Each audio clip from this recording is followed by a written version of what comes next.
Welcome to the Humble Philosopher. So today I had planned on doing a reaction video to Sam Harris's final thoughts on free will, at least the portion that he has up for free on YouTube, which is about 44 minutes. It's plenty of time to, make point, counterpoint, and draw distinctions between a belief in determinism, which is what he has, and a belief in free will, which is what I have. And I was going to preface that with a short clip from Robert Sapolsky. Um, but I got into that, and I just felt overwhelmed by the whole enterprise. So I took the dog to the park and collected my thoughts. And I thought, okay, well, that's part of the reason I call myself the humble philosopher is because I'm not taking the same level of erudition into these arguments as a lot of the people that I would be arguing with. And so, guys like Robert Sapolsky and Sam Harris, are pretty high up there on the ladder of academics, especially Sapolsky. I mean, he's about as high up there as you get. So going argument for argument, erudition for erudition. I do understand I'm misusing that word that way, but you get what I'm saying. So why bother? Well, to me, there's just something in me that bristles at the notion of free will.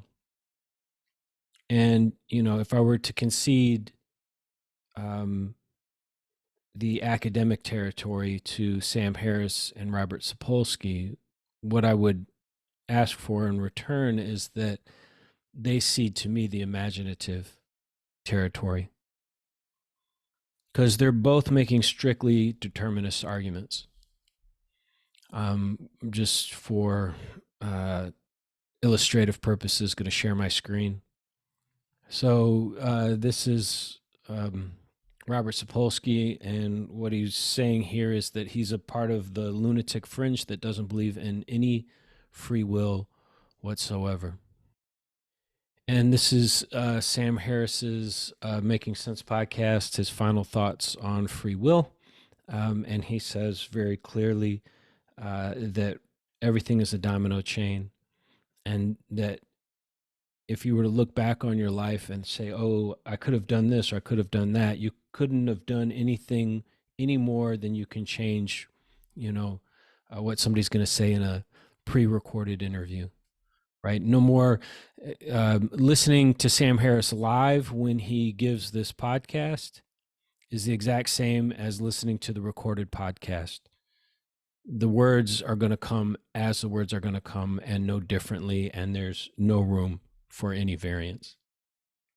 And so both men are making the argument that the universe is essentially a huge domino chain. And once that first domino is pushed over, all of the other dominoes are going to fall exactly as they were meant to fall. And so with their PhDs, they're going to make some beefy arguments that somebody like me will just get swallowed alive in. And yet, what I would argue is that I have an imaginative capacity that apparently they don't have to understand what the implications of that would be. Case in point, Sam Harris at the beginning of this podcast has a disclaimer to his audience, which is he says, I understand that people get upset about this topic. They get upset by this topic. They get upset about what I'm going to say on this topic. And it's true, they do. If you read the comments under that particular episode, I can't say the word because YouTube will flag it, but it brings up the most drastic personal measures that somebody can take.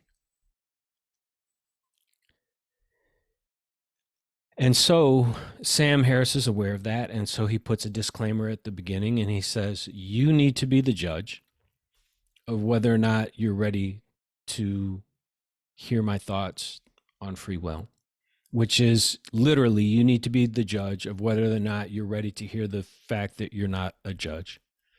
And so, in and of itself, that's an absurd statement. Robert Sapolsky will go on to say in his various interviews that since we have no will, since we have no free will, we should neither praise nor punish. Of course, this idea that we should neither praise nor punish is a choice, and he's arguing for which direction we should go on that, right? We could continue to praise people for the good works that they do, and we should continue to punish people for the bad works that they do. But since that's not up to anybody, we should choose to. So they're still making appeals to choice. They're still making arguments for ways that we should go, and still assuming that we could or couldn't go certain ways. And so to me, they're showing a real lack of imagination for the implications of their own argument. There will be people here that say that I'm wrong in my arguments against determinism. Those people, unknowingly, apparently, would actually be siding with me, because if determinism is true, there's no way in being wrong in relation to it. Because the words that are coming out of my mouth right now have been pre-recorded since the dawn of time, and I'm under no control. I'm not even here. I am an echo of an echo of an echo, and everything that's coming out is just. And so this is one of the reasons why it's so tricky, is because to argue against determinism can make the person who's making the argument look like they've lost their mind, because you're trying to explicate all of the absurdities that spring from determinism. One of those is that there is no philosophy of determinism. How? What does that mean? Philosophy is the study of what we should do with our free choice. Philosophy is the largest way we have of thinking and ordering our behavior based on the choices that we have. If we don't have choice on something, then we at least have the choice of being graceful, gracious about that. That's that prayer, accepting what I can and having the wisdom to accept what I can't, and knowing the difference in between. Sorry, I don't have that one memorized, but you know what I'm talking about.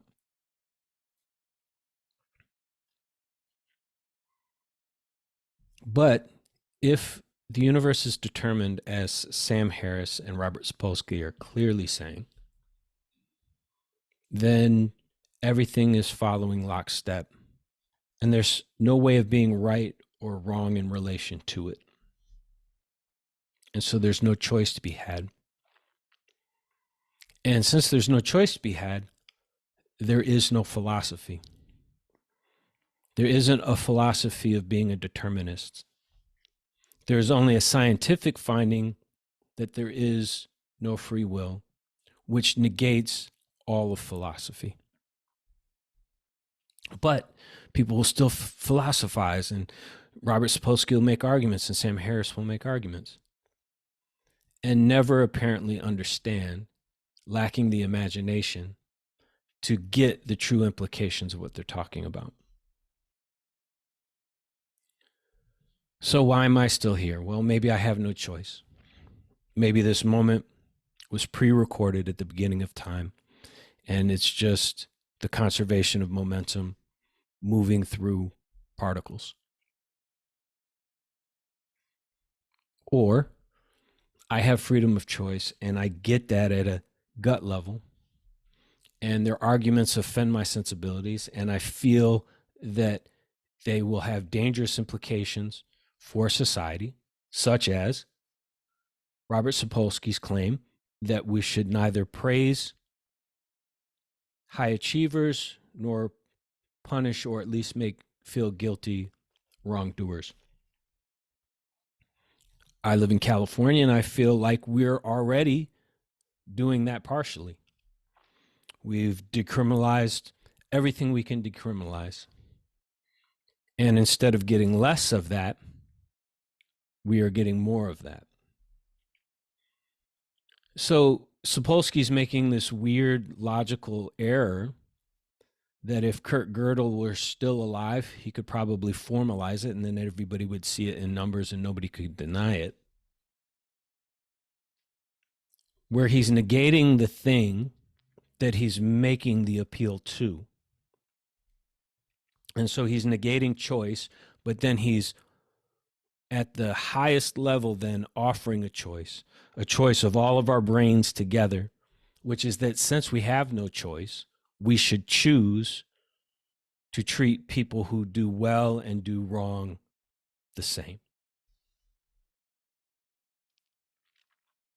That he can't see that he's comfortable continuing to make an argument for no choice and then appeal to choice at the same time, I don't personally understand. Right? It's not within my free will. It's not within my nature. I'm not saying we don't have natures. I'm not saying free will is everything. I'm not even saying it's most things. But I'm saying it certainly exists. And that one of the reasons we have to believe that is that without free will, there would be absurdity on top of absurdity on top of absurdity on top of absurdity. It's a notion I have called the redundancy of illusion. Free will, the illusion of free will would seem to be only one illusion, except there would be illusion on top of illusion and illusion within inside of illusion, inside of illusion, inside of illusion, inside of illusion. You have muscles in your body that are roughly split between involuntary and voluntary. Your own body is structured around the illusion of free will. And that's not the only illusion within it. It depends your imaginative capacity to play the absurdity game. So just sticking with voluntary and involuntary muscles.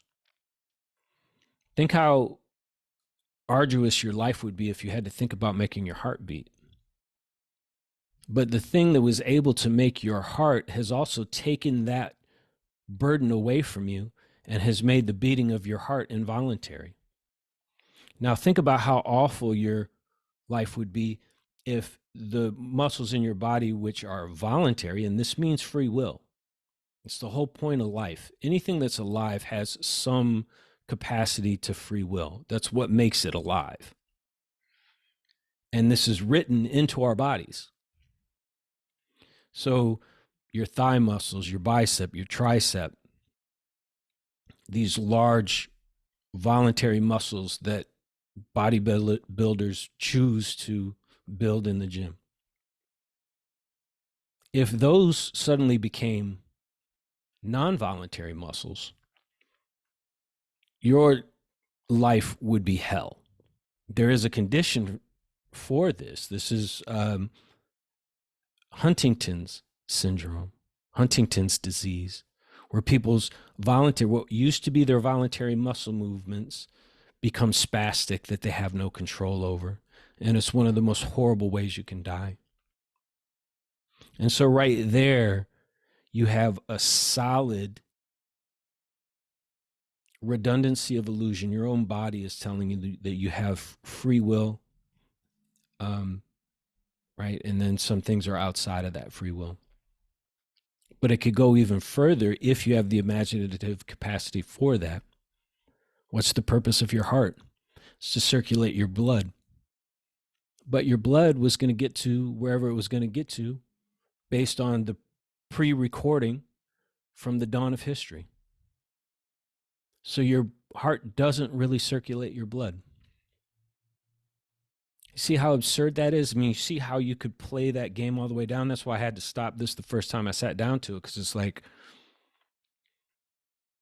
you have the erudition You have the intellectual capacity to make a mountain of argument. But you've really chosen a side because you're uncomfortable with what the inverse of that would mean. Again, Sapolsky says he's among a lunatic fringe who believes that there is no free will at all because otherwise it would be an appeal to magic. And since magic can't exist, then there must be no free will, even though it leads to this. It's the negation of all philosophy. It's the negation of all argument. And it makes everybody you know and you yourself just an echo of an echo of an echo of an echo. That's its logical conclusion. And both he and Sam Harris then try to tie some bow out of, I don't know what they're tying that bow out of morality and ethics. And, oh, it would be a better day if we, that's always an appeal to choice, which you have taken away. You can't even live within the languaging of your own argument.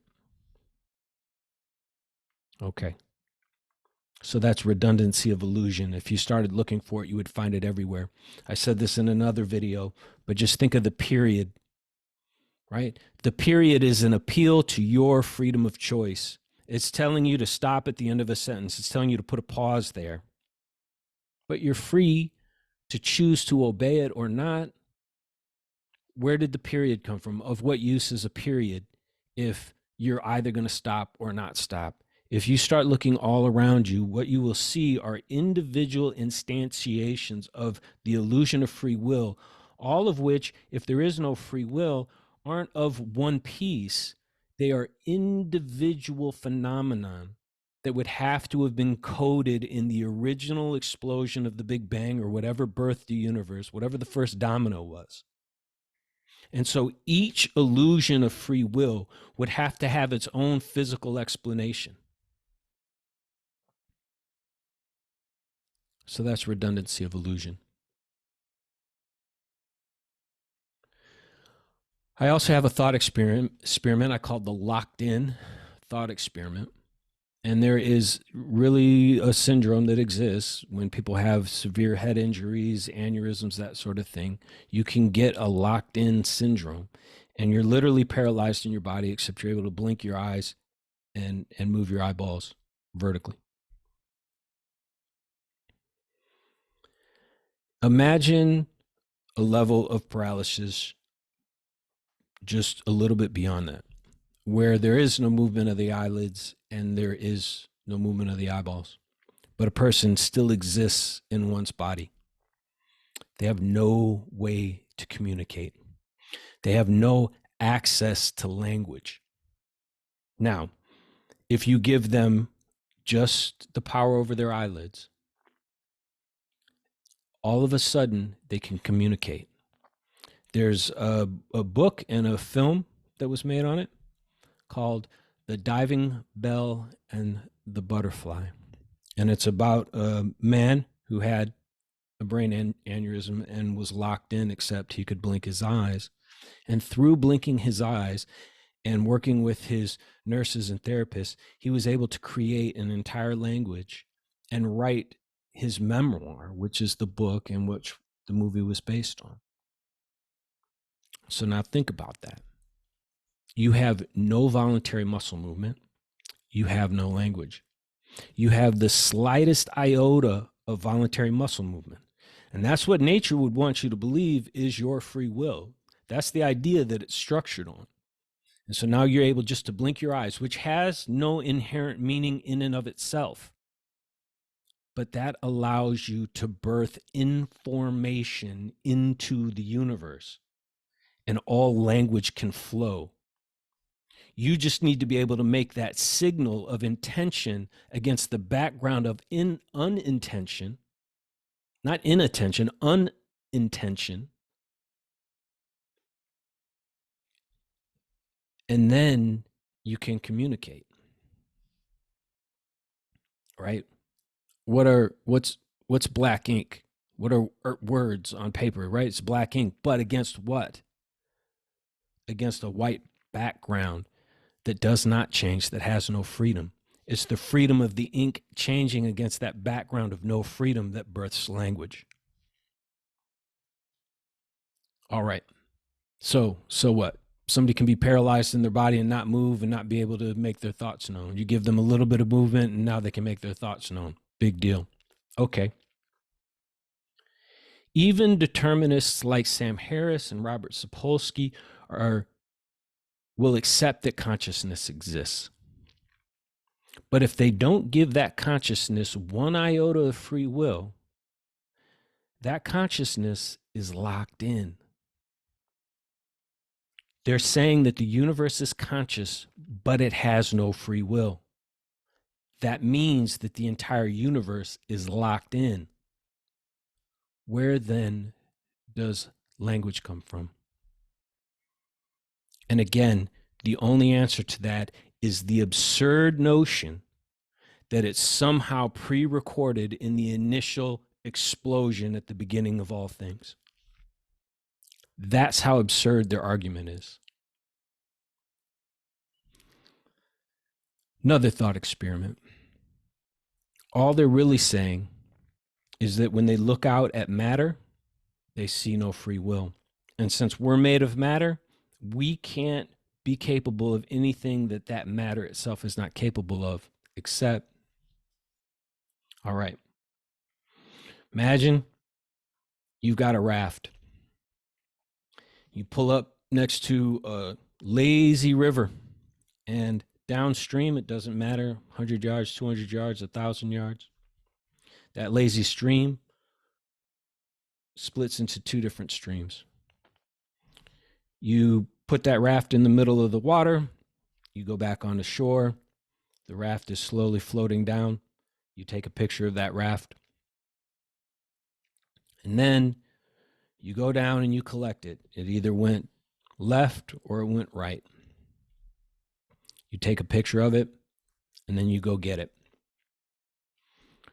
When you compare the pictures side by side, according to everybody, even me, the forces that determine whether that raft went left or whether that raft went right exist in the first photograph. And so the second photograph is inherent in the first photograph. Whatever the currents are, whatever the breeze is, whatever, neutrinos coming from the sun, whatever, it doesn't matter. It's all inherent in that first picture as it will play out in the second picture. That's locked in. Now, you can rerun that same experiment, but this time you can get in the raft. And now you can be very still. You can be floating down towards the left river or the right river. Now, what Robert Sapolsky and Sam Harris are saying is that there's nothing, right? The raft is made of atoms and molecules, and they're subject to the physical laws of the universe. You are made of atoms and molecules, and you are subject to the laws of the universe. There's nothing true of you that isn't true of the atoms and molecules. There's nothing true of the atoms and molecules that isn't true of you. Except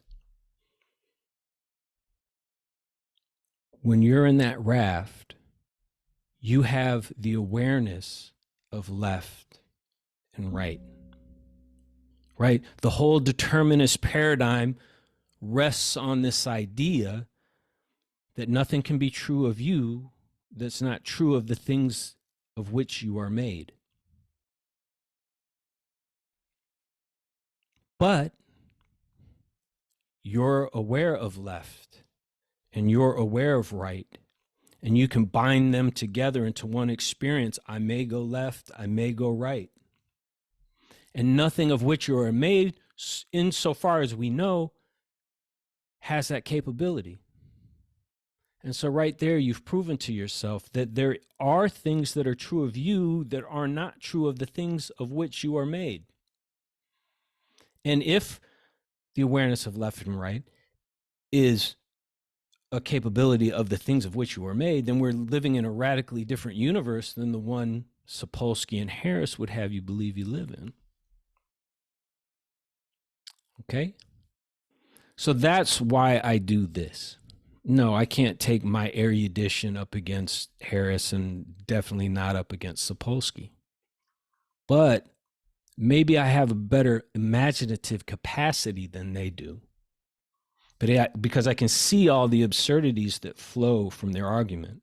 And no, there is no morality that flows from their argument. You go convincing people that there's no free will and they're just going to end up doing whatever they're going to do. You're going to have people jumping off of bridges, and you're going to have people, engaging in crime, without a conscience. I mean, maybe they'll feel good about it. Maybe it'll be good in that sense.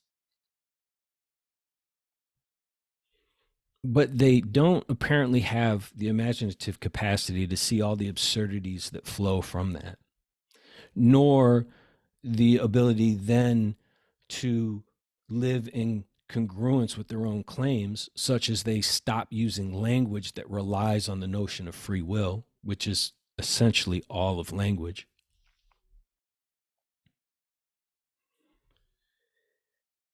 And then I think that locked in thought experiment could be formalized by somebody who has that gifting in a way that establishes free will as a first condition of the universe, as a potential. It's always there. The universe can act with free will. There's some capacity to free will. Again, it's not free will over everything.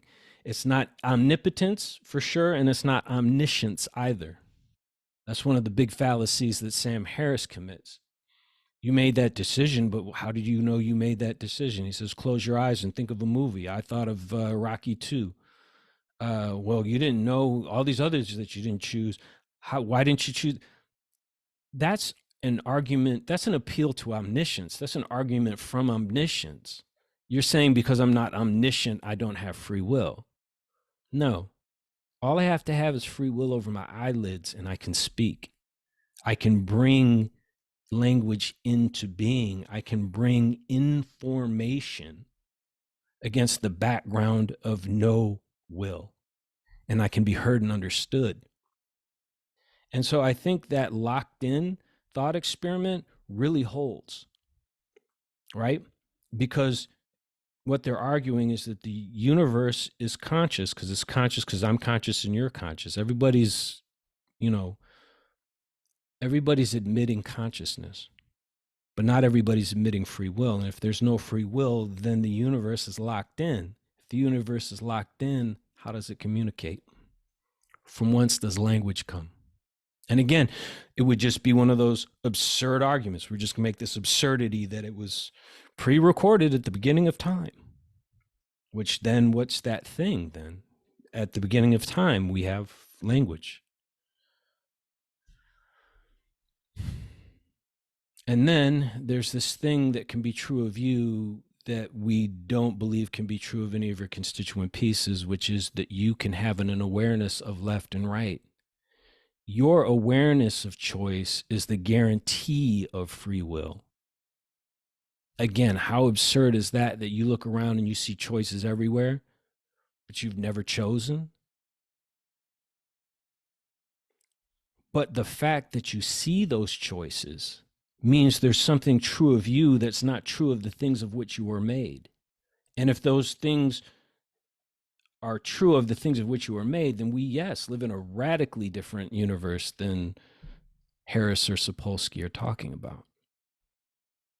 But they really want you to think that you're just a domino chain. Everything's just this huge domino chain. Harris uses that actual analogy. Everything's been pre-recorded. Nothing you're watching is live. Okay. But that completely negates philosophy, because the point of philosophy is what we do with our free will. So philosophy goes away. And so you can't even have a philosophical system of determinism. That's how absurd it is. Or free will exists and we just don't know how to properly formulate it to go looking for it. We would probably have to be able to compute the entire universe. Our computational ability would have to be, would approach infinite, because you would have to compute everything and then look for the variance that would show you your free will. So determinism isn't even falsifiable, therefore not even scientific. So that's just me, the humble philosopher, but I'm giving you 3 things at least. The redundancy of illusion, right? You got voluntary and involuntary muscles, and if it were any other way with any of those muscles, your life would be hell. And that's just one example of the many redundancies of illusion that you would run into, telling you that you have free will when you don't, each of which would be independent and have to be explained by initial conditions. It wouldn't just be one illusion, it would be a near infinitude of individual illusions, each of which would have to have their own physical explanation, would have to be able to trace their physical history back to their initial cause. 2 is that free will is the necessary precondition of language itself. And since language exists and we're literally made of language, that's our DNA. DNA is language. Where did language come from if the universe has locked-in syndrome? And 3, if nothing can be true of me that's not true of the matter of which I am made, how is it that I can see choices, but those atoms and molecules of which I am made cannot?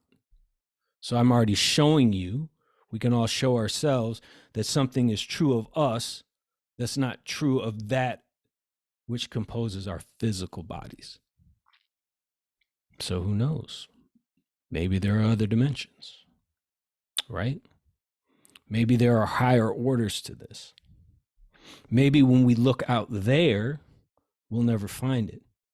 But when we look in here, right? That's spirituality, right? That's magic. That can't be. Okay, that's my best swing at it. The humble philosopher, just a lay philosopher, just a private philosopher, but I believe I have perhaps an imaginary capacity that apparently Sapolsky and Harris don't have, or they would see the holes in their own argument. All right.